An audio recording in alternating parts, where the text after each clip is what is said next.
Oke guys, ini adalah kapal Rohingya yang sudah terdampar sudah lebih 2 bulan yang lalu. 2 bulan yang lalu. Dan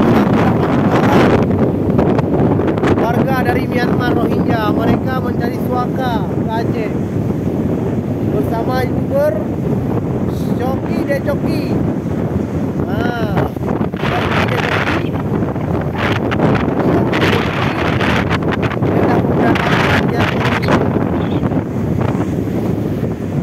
Ini sangat deras dan kencang guys anginnya.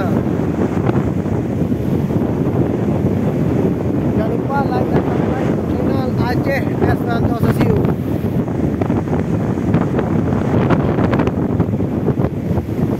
Tarikul Islam, meninggalkan Islam, bukan tariku salah ya. Jangan lupa like dan subscribe YouTube channel Aceh Esperanto Sosiu.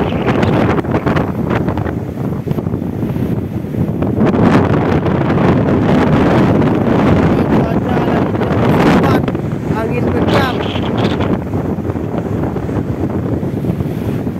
Angin kencang, cuaca bersahabat. Ini kapal sudah rusak, kapal Rohingya ya.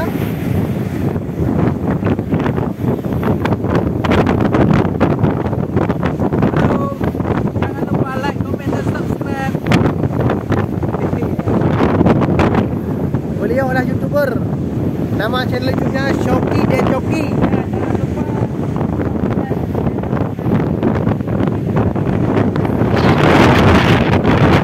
Anginnya sangat kencang. Kapal Rohingya.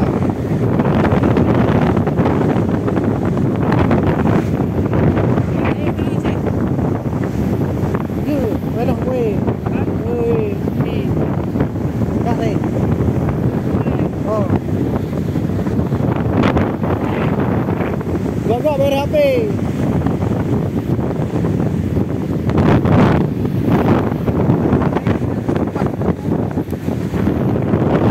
Perjuangan.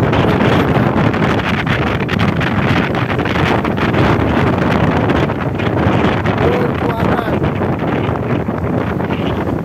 Sekarang marilah kita masuk ke dalam untuk melihat langsung bagaimana kapal Rohingya besar ini terdampar di Aceh. Mereka mencari suaka ya. Ya, ayo. Sekarang kita masuk ya.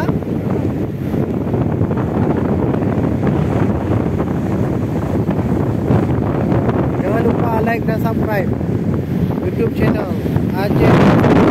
Okay guys.